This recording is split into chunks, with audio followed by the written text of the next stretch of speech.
ಎಲ್ರಿಗೂ ನಮಸ್ಕಾರ. ಉಡುಗೊರೆ ಪ್ರಕಾಶನ ಯೂಟ್ಯೂಬ್ ಚಾನೆಲ್ನ ಕಥಾ ಕಾಲಕ್ಕೆ ಮತ್ತೊಮ್ಮೆ ಸ್ವಾಗತ. ಮನುಷ್ಯ ತನ್ನ ಸಹ ಮನುಷ್ಯನೊಂದಿಗೆ ತೋರಬಹುದಾದಂತಹ ಮಾನವೀಯತೆಯ ಅತ್ಯುನ್ನತ ಮಜಲು ಮತ್ತು ಅದೇ ಮನುಷ್ಯನ ಅತಿ ಕ್ರೂರ ಮುಖ ಎರಡನ್ನೂ ನಮಗೆ ಪರಿಚಯಿಸಿದ್ದು ಕೊರೋನಾ. ಹಿಂದೆಲ್ಲ ಪ್ಲೇಗ್ ಬರ್ತಾ ಇತ್ತು, ಊರಿಗೂರೇ ಖಾಲಿ ಮಾಡಲಾಗ್ತಾ ಇತ್ತು. ಒಂದೂರಿನವರು ಇನ್ನೊಂದೂರಿಗೆ ಹೋದರೆ ಊರ ಹೊರಬಾಗಿಲಿನಲ್ಲೇ ಅವರನ್ನು ವಾಪಸ್ ಕಳಿಸ್ತಾ ಇದ್ರು. ಇಂತಹ ಕಥೆಗಳನ್ನು ನಮ್ಮ ಅಜ್ಜಿಯಂದಿರ ಬಾಯಲ್ಲಿ ಕೇಳಿದ್ವಿ. ಆದರೆ ನಿಜಕ್ಕೂ ಒಂದು ಸಾಂಕ್ರಾಮಿಕ ರೋಗ ತರುವ ಸಂಕಟ ಏನು ಅನ್ನೋದನ್ನು ನನಗೆ ಮತ್ತು ನಮ್ಮ ಪೀಳಿಗೆಯವರಿಗೆ ಅರ್ಥ ಮಾಡಿಸಿದ್ದು ಕೊರೋನಾ ಸಂಕಟ. ತನ್ನ ಇಡೀ ಜೀವಮಾನದಲ್ಲಿ ದುಡಿದು ಕೂಡಿಟ್ಟ ದುಡ್ಡನ್ನು ಕೊರೋನಾ ಕಾಲದಲ್ಲಿ ಅನ್ನದಾನ ಮಾಡಿದ, ಆಸ್ಪತ್ರೆಯ ಬಿಲ್ ಭರಿಸಿದ ಘಟನೆಗಳನ್ನು ನಾವು ಕೇಳಿದ್ದೀವಿ. ಅದೇ ರೀತಿ ತನ್ನ ಹೆತ್ತವರ ಅಥವಾ ತಮ್ಮ ಹತ್ತಿರದ ಸಂಬಂಧಿಕರ ಮೃತದೇಹವನ್ನು ಕೂಡ ಮುಟ್ಟಲು, ನೋಡಲು, ಸಂಸ್ಕಾರ ಮಾಡಲು ಒಪ್ಪದೇ ಇರುವಂತಹ ಮನುಷ್ಯನ ಅತಿ ಕ್ರೂರ ಮುಖವನ್ನು ಕೂಡ ಕೊರೋನಾ ಸಂದರ್ಭದಲ್ಲಿ ನಾವು ನೋಡಿದ್ದೇವೆ. ಹೊರಗಿನಿಂದ ವೈರಸ್ ದಾಳಿ, ಒಳಗಿಂದ ನಮ್ಮೊಳಗೆ ಅಪನಂಬಿಕೆಯ ಬೀಜ ಬಿತ್ತುವಂತಹ ಪ್ರಯತ್ನ, ಒಂದೆಡೆಯಿಂದ ಬಂಧ ಬೆಸೆಯುವಂತಹ ಪ್ರಯತ್ನಗಳು, ಇನ್ನೊಂದೆಡೆ ಇರುವ ಸಂಬಂಧಗಳನ್ನು ನುಚ್ಚು ನೂರಾಗಿಸುವ ಪ್ರಯತ್ನಗಳು. ಮನುಷ್ಯ ಬದುಕಿಗೆ ಪ್ರಶ್ನೆಯೂ ಆಗಿ ಬಂದಂತಹ, ಉತ್ತರವೂ ಆಗಿ ಬಂದಂತಹ ಕೊರೋನಾ ಕೆಲವು ಸಂದರ್ಭಗಳಲ್ಲಿ ನಮ್ಮನ್ನು ಮತ್ತಷ್ಟು ಮಾನವೀಯಗೊಳಿಸಿದೆ. ಇನ್ನು ಕೆಲವು ಸಂದರ್ಭಗಳಲ್ಲಿ ಮನುಷ್ಯ ಮೂಲತಃ ಹಿಂಸಾ ವಿನೋದಿ ಅನ್ನೋದನ್ನು ಮತ್ತೆ ಮತ್ತೆ ಸಾಬೀತುಪಡಿಸಿದೆ. ಕೊರೋನಾ ಕಾಲದಲ್ಲಿ ಕೊರೋನಾದ ಸಂಕಟದ ನಡುವೆ ಹುಟ್ಟಿದ ಒಂದು ಕಥೆ ಬೇಲಿಯಾಚೆಗೂ ಬೆಳೆದ ನೆರಳು. ಇದು ಒಡೆಯಲಾರದ ಒಡಪು ಕಥಾ ಸಂಕಲನದಲ್ಲಿದೆ. ಇದರ ಒಂದು ಭಾಗವನ್ನು ಇವತ್ತಿನ ಓದಿಗಾಗಿ ನಾನು ಎತ್ಕೊಂಡಿದ್ದೇನೆ.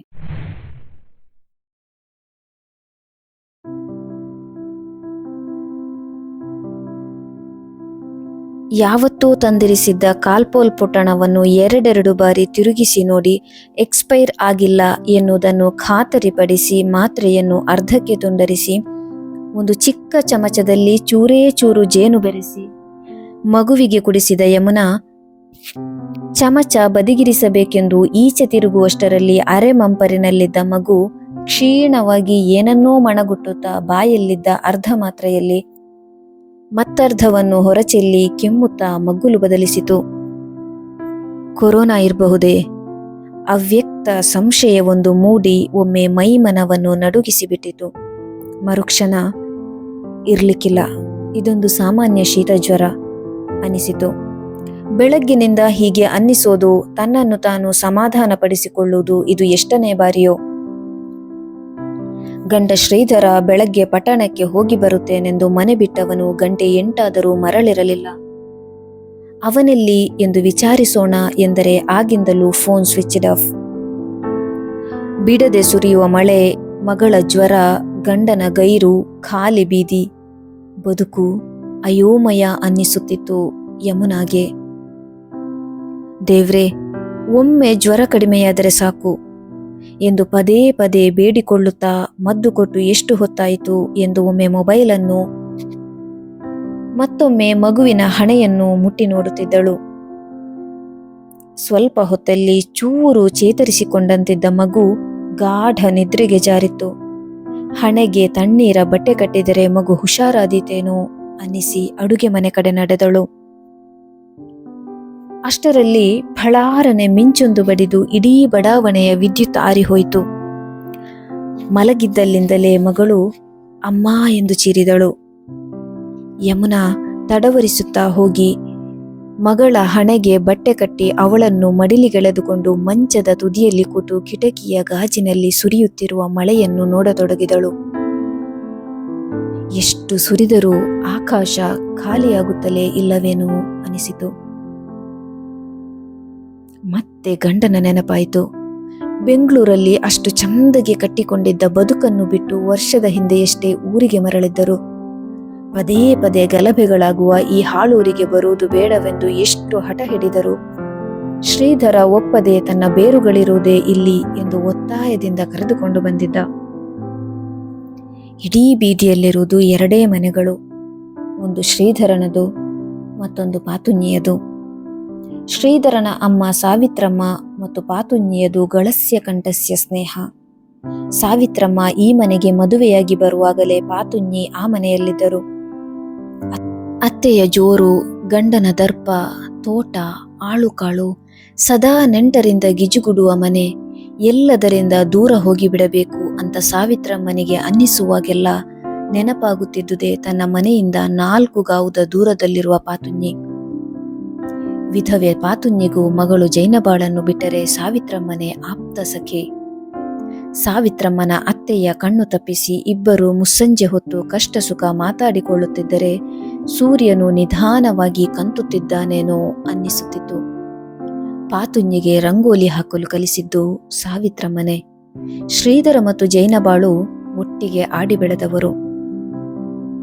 ಜೈನಬಾಳನ್ನು ಶಾಲೆಗೆ ಸೇರಿಸಬೇಕು ಎನ್ನುವಾಗೆಲ್ಲ ಪಾತುಣ್ಣಿ ಅವಳಿಗೆ ವಯಸ್ಸಾಗಿಲ್ಲ ಎಂದು ಮಾತು ತೇಲಿಸಿ ಬಿಡುತ್ತಿದ್ದಳು.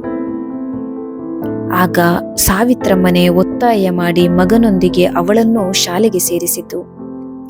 ಅತಿಮೌನಿ ಶ್ರೀಧರ ಮತ್ತು ವಾಚಾಳಿ ಜೈನಬ ಒಟ್ಟಿಗೆ ಶಾಲೆಗೆ ಹೋಗಿ ಬರುತ್ತಿದ್ದರೆ ಇಬ್ಬರು ಅಮ್ಮಂದಿರಿಗೂ ನೆಮ್ಮದಿ. ಹೊಡೆದರೆ ಹೊಡೆಸಿಕೊಳ್ಳುವ, ಬೈದರೆ ಸುಮ್ಮನೆ ಬೈಸಿಕೊಳ್ಳುವ ಶ್ರೀಧರನನ್ನು ಶಾಲೆಯ ಪುಂಡು ಪೋಖರಿಗಳಿಂದ ರಕ್ಷಿಸುತ್ತಿದ್ದುದು ಜೈನಬಾಳೆ. ಚಿಟಿ ಚಿಟಿ ಮಾತಾಡುತ್ತಾ ಶಾಲೆ ಇಡೀ ಓಡಾಡುತ್ತಿದ್ದ ಅವಳೆಂದರೆ ಮೇಷ್ಟ್ರುಗಳಿಗೂ ಸ್ವಲ್ಪ ಜಾಸ್ತಿನೇ ಅಕ್ಕರೆ. ಆದರೆ ಪಾತುಣ್ಣಿಗೆ ಮಾತ್ರ ಹೆಣ್ಣು ಹುಡುಗಿಗೆ ಶಾಲೆ, ಓದು ಎಲ್ಲ ಯಾಕೆ ಬೇಕು, ಎಷ್ಟಾದ್ರೂ ಪಾತ್ರೆ ಉಜ್ಜೋದು ತಪ್ಪುತ್ತಾ ಎಂದು ಆಗಾಗ ಅನ್ನಿಸುತ್ತಿತ್ತು. ಅವಳು 5ನೇ ತರಗತಿಯಲ್ಲಿರುವಾಗ ಯಾರ ಮಾತಿಗೂ ಒಪ್ಪದೆ ಶಾಲೆ ಬಿಡಿಸಿ ಬೀಡಿ ಸೂಪು ಮಡಿಲಿಗೆ ಹಾಕಿದ್ದಳು.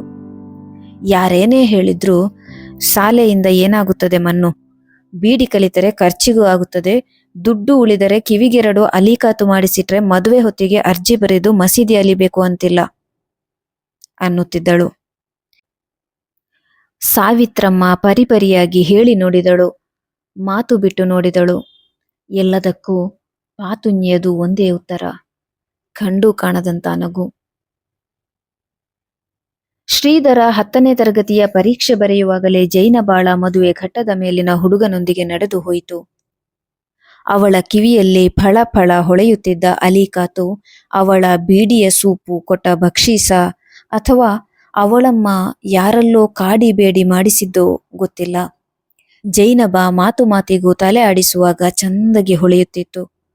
ಸಾವಿತ್ರಮ್ಮನು, ಏನೇ ಹೇಳ್ಪಾತು, ಕಿವಿಯಲ್ಲಿ ಅಲಿಕಾತು ಇದ್ರೆ ಅದರ ಚಂದವೇ ಬೇರೆ ಎಂದು ಹೇಳಿ ಜೈನಬಾಳ ದೃಷ್ಟಿ ತೆಗೆಯುತ್ತಿದ್ದಳು. ಮದುವೆಗೆ 1-2 ದಿನ ಇರುವಾಗ ತನಗೆ ತವರಿಂದ ಬಳುವಳಿಯಾಗಿ ಬಂದ ಓಲೆಯನ್ನು ಉದಾರವಾಗಿ ಜೈನಬಾಳಿಗೆ ಉಡುಗೊರೆಯಾಗಿ ಕೊಟ್ಟಳು. ಅರೆಗಳಿಗೆ ಕಣ್ಣು ತುಂಬಿಕೊಂಡ ಪಾತುಣ್ಣಿ ಸಾವಿತ್ರಮ್ಮನ ಕೈ ಹಿಡಿದು ಕಣ್ಣಲ್ಲಿ ಕೃತಜ್ಞತೆ ಸಲ್ಲಿಸಿದರೆ ಅಲ್ಲೇ ಇದ್ದ ಶ್ರೀಧರ ಮತ್ತು ಜೈನಬ ಮೆಲ್ಲ ಒಳಸರಿದಿದ್ದರು. ಕಿವಿಗೊಂದು ಓಲೆ, 2 ಅಲಿಕಾತು. ಅವಳ ಗಂಡನಿಗೆ 2ನೇ ಮದುವೆಯಾದರೇನು, ಮಗಳು ಅಲ್ಲಿ ಸುಖವಾಗಿಯೇ ಇರುತ್ತಾಳೆ ಎಂದೇ ನಂಬಿಕೊಂಡಿದ್ದಳು ಪಾತುಣ್ಣಿ. ಜೈನಬಾಳಿಗೊಂದು ಮದುವೆಯಾಗಿ ಮಗು ಆಗಿ ನಾನು ಬಾಣಂತನ ಮಾಡಿಬಿಟ್ಟ ಮರುಕ್ಷಣ ಅಜ್ರಾಯಿಲರು ಬಂದು ಹಿಡಿದರೂ ನಾನು ಚಿಂತೆ ಇಲ್ಲದೆ ಉಸಿರು ಬಿಡುತ್ತೇನೆ ಎಂದು ಆಗಾಗ್ಗೆ ಸಾವಿತ್ರಮ್ಮನ ಬಳಿ ಹೇಳಿಕೊಳ್ಳುತ್ತಿದ್ದಳು. ಆಗೆಲ್ಲ ಸಾವಿತ್ರಮ್ಮ ಮೆತ್ತಗೆ ಗದರಿ, ಹಾಗೆಲ್ಲ ಹೇಳ್ಬಾರ್ದು ಎಂದು ತುಟಿ ಮೇಲೆ ಬೆರಳಿಟ್ಟು, ನೀನ್ ಹೋದ್ರೆ ನನ್ಗಾದ್ರೂ ಯಾರಿದ್ದಾರೆ ಪಾತು ಎಂದು ಆರ್ದ್ರವಾಗುತ್ತಿದ್ದಳು. ಮದುವೆಯ ನಂತರ ಜೈನಬ ತವರಲ್ಲಿದ್ದುದೇ ಕಡಿಮೆ. ಹಾಗೆ ತವರಿಗೆ ಬಂದರೂ ಶ್ರೀಧರನಿಗೆ ಮಾತಿಗೆ, ಹರಟೆಗೆ, ಜಗಳಕ್ಕೆ ಸಿಗುತ್ತಲೇ ಇರಲಿಲ್ಲ. ಇತ್ತ ಶ್ರೀಧರನು ಓದು, ಉದ್ಯೋಗ ಅಂತ ಬೆಂಗಳೂರು ಸೇರಿ ಊರ ನಂಟು, ಬಾಲ್ಯದ ಬಾಂಧವ್ಯ ಮರೆತೇ ಹೋಗಿತ್ತು. ಅದೊಂದು ದಿನ ಅಮ್ಮ ಕರೆ ಮಾಡಿ, ಜೈನಬ ಗಂಡನಂತರದು ಬಂದಿದ್ದಾಳೆ ಅನ್ನುವವರೆಗೂ. ಕೆಲವೇ ದಿನಗಳ ಹಿಂದೆ ಅವಳಿಗೆ ಮಗುವಾಗಿರುವುದನ್ನು, ಪಾತುಣ್ಣಿ ಮಗಳ ಬಾಣಂತನ ಮಾಡಿರುವುದನ್ನು, ಇನ್ನು ಅಜ್ರಾಯಿಲರನ್ನು ಕಾಯುತ್ತಿದ್ದೇನೆ ಅಂತ ಹೇಳುತ್ತಿರುವುದನ್ನು ಹೇಳಿದ್ದ ಅಮ್ಮ ಇವತ್ತು ಜೈನ ಬಾಳ ವಿಚ್ಛೇದನದ ಬಗ್ಗೆ ಮಾತಾಡುತ್ತಿದ್ದಾಳೆ. ಬದುಕು ಎಷ್ಟು ವಿಚಿತ್ರ ಅನಿಸಿತು. ಮರುಕ್ಷಣ ಒಮ್ಮೆ ಊರ ಕಡೆಗೆ ಹೋಗಿ ಬರಬೇಕು ಅನ್ನಿಸಿ ತಾನು ದುಡಿಯುತ್ತಿರುವ ಕಂಪನಿಯಲ್ಲಿ ರಜೆಗಾಗಿ ಅರ್ಜಿ ಹಾಕಿದ. ಎಲ್ಲ ತಕರಾರುಗಳು ಮುಗಿದು ರಜೆ ಮಂಜೂರಾಗಿ ಊರು ತಲುಪುವಷ್ಟರಲ್ಲಿ ಊರಲ್ಲಿ ಜೈನ ಬಾಳ ವಿಚ್ಛೇದನದ ಕತೆ ಹಳತಾಗಿತ್ತು. ರಾತ್ರಿ ಊಟ ಮುಗಿಸಿ ತಾಂಬೂಲ ಮೆಲ್ಲುತ್ತಾ ಅಮ್ಮನನ್ನು ಕೇಳಿದ, ಜೈನ ಬಾಳಿಗೆ ಏನಾಗಿತ್ತು? ಏನೋ ಗೊತ್ತಿಲ್ಲ. ಪಾತುನಿಯು ಸರಿಯಾಗಿ ಏನನ್ನೂ ಹೇಳೋದಿಲ್ಲ. ಜೈನ ಬಾಳು ಮಾತು ಕಳೆದುಕೊಂಡವಳಂತೆ ಆಡ್ತಾಳೆ. ಅವಳ ಗಂಡ ಅಲಿಕಾ ತುಮಾರಿ ಈಗ ಓಲೆ ಕೇಳಿದನೆಂದು, ಇವಳು ಜಗಳ ಕಾದು ಮನೆ ಬಿಟ್ಟು ಬಂದಳೆಂದು ಊರು ಮಾತಾಡಿಕೊಳ್ಳುತ್ತದೆ. ತಪ್ಪು ಪಾತುನಿಯದು. ಅವಳವತ್ತು ಮಗಳನ್ನು ಓದಿಸಿದ್ದರೆ ಎಂದು ಮಗುಮ್ಮಾದಳು. ಇದ್ದ 3 ದಿನಗಳ ರಜೆಯಲ್ಲಿ ಊರು ಕೆರೆ ಅಂತ ಸುತ್ತಾಡಿ ಆಗೊಮ್ಮೆ ಈಗೊಮ್ಮೆ ಪಾತುನಿಯ ಮನೆಯ ಬಳಿ ಠಳಾಯಿಸುತ್ತಿದ್ದ ಶ್ರೀಧರ. ಜೈನಬ ಮಾತಿಗೆ ಸಿಕ್ಕಾಳು ಎನ್ನುವ ದೂರದ ಆಸೆ ಅವನಿಗೆ. ಆದರೆ ಆಕೆ ಅವನಿಗೆ ಸಿಗ್ಲೇ ಇಲ್ಲ. ಬೆಂಗಳೂರಿಗೆ ಮರಳುವ ಹೊತ್ತಾದಂತೆ ಅಮ್ಮ ಒಮ್ಮೆ ಪಾತುನಿಯನ್ನು ಕಂಡು ಬಾ ಎಂದು ಕಳುಹಿಸಿದ್ದಳು. ಜಗಲಿಯ ಮೇಲೆ ಕೂತು ಬೀಡಿ ಕಟ್ಟುತ್ತಿದ್ದ ಜೈನಬ ಇವನನ್ನು ಕಂಡೊಡನೆ ಒಳಗೆ ಹೋಗಲು ಅನುವಾದಳು.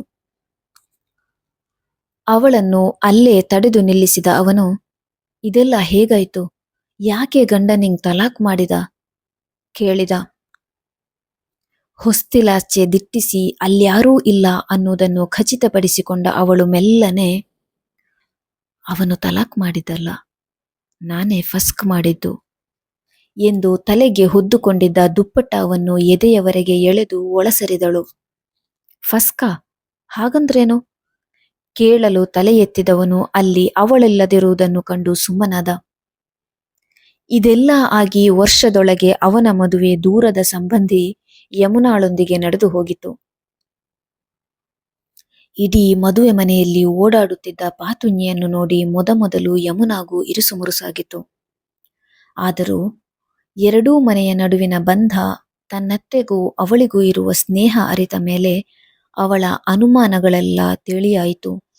ಜೈನ ಬಾಳ ಮಗ ಸಲೀಮನನ್ನು ಶಾಲೆಗೆ ಸೇರಿಸುವಾಗ ತನ್ನತ್ತೆಗಾದ ಸಂತಸವನ್ನು ನೋಡಿ ಅವಳು ವಿಸ್ಮಿತಳಾಗಿದ್ದಳು.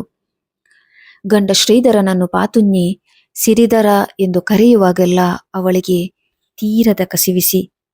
ಆಗೆಲ್ಲ ಸಾವಿತ್ರಮ್ಮ ಪಾತುನಿಯ ಪರವಹಿಸಿ ಮಾತಾಡುತ್ತಿದ್ದಳು. ಅವರಿಬ್ಬರು ಬೆಂಗಳೂರಿಗೆ ಹಿಂದಿರುಗಿದ ಮೇಲೆ ಸಾವಿತ್ರಮ್ಮನ ಧೇಕಿರೇಖೆ ನೋಡಿಕೊಳ್ಳುತ್ತಿದ್ದುದು ಪಾತುನಿಯೇ. ಅಥವಾ ಪಾತುನಿಯಂತೆ ಸೊಂಟ ನೋವು, ಬೆನ್ನು ನೋವು, ಮಂಡಿ ನೋವುಗಳ ಬಾಧೆ ಇಲ್ಲದ ಸಾವಿತ್ರಮ್ಮನೇ ಪಾತುನಿಯನ್ನು ಪಾಲಿಸುತ್ತಿದ್ದುದು ಅವಳ ಸಾವಿನವರೆಗೂ. ಆ ಸಂಜೆಯೂ ಅಷ್ಟೇ. ಸಾವಿತ್ರಮ್ಮ ಪಾತುನಿಯ ಮನೆಗೆ ಹೋಗಿ ರಾತ್ರಿಗೆ ಅಂತ ಗಂಜಿ ಕೊಟ್ಟು ಯಾವತ್ತಿಗಿಂತ ತುಸು ಜಾಸ್ತಿ ಹೊತ್ತೇ ಮಾತಾಡಿ ಬಂದಿದ್ದಳು. ಬರುವಾಗ, ನಾಳೆ ಬೆಳಗ್ಗೆ ಮನೆ ಕಡೆ ಬಾಪಾತು ಎಂದು ಹೇಳಿದಳು. ಅದೇ ಅವಳ ಕೊನೆಯ ಮಾತಾಗುತ್ತದೆ ಅನ್ನೋದು ಪಾತುನಿಗಾದರೂ ಹೇಗೆ ಗೊತ್ತಾಗಬೇಕು?